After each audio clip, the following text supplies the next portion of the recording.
Hi, I'm Christy. I started a new series this week about the different kinds of therapy, so I want to do an intro video on that one.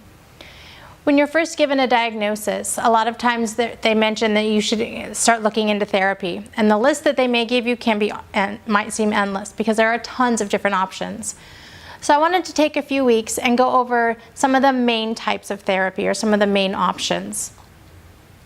I should start this by saying this is not intended to be medical advice.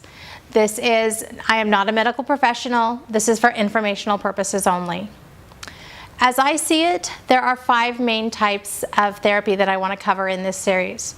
There's physical therapy, or PT, occupational therapy, or OT, speech therapy, hippotherapy, which is using a horse as a tool for therapy, usually done with either PT, OT, or speech, and ABA therapy, or applied behavior analysis. And this one's usually used for autism. And then I want to end this series by talking about how you can find a good therapist. One of the things to say too is that ABA, like I mentioned, is used primarily for autism.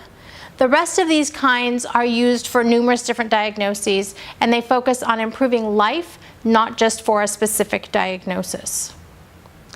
Therapy is a tool that is used to help gain or regain a skill or an ability that helps you to live life. It might be as simple as strengthening an injury. It might be really complex, like learning how to balance or learning to walk. Sometimes it can be learning coping skills to deal with sensory issues. And sometimes there's an overlap between them. Like I mentioned, hippotherapy uses a horse as a tool for another kind of therapy. Or the other example I think of is feeding. It might be that you have a feeding issue where you're having trouble getting the food to your mouth. That would be an occupational therapy and a fine motor skill. It might also be that you have trouble chewing or swallowing. That would be a speech therapy skill. So sometimes they can overlap. Attending therapy can be exhausting.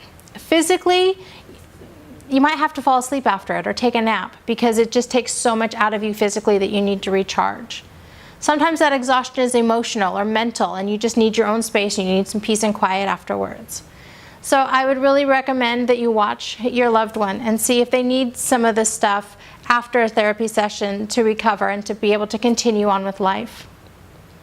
Our experience with our oldest son was that he had PT, OT, speech, and hippotherapy privately. He also received PT, OT, and speech at school. I don't remember exactly, but he had speech for he had therapy sessions for 4 to 6 years, something like that. At our peak, we were doing 1 PT, 1 OT, 1 hippo, and 3 speech sessions each week, plus what he had at school. So yeah, they were really busy weeks. But the skills that he learned, we're still benefiting from 10 years later, and I don't see the benefits going away. We probably would have continued it for longer if we hadn't run into an insurance issue and they had quit paying.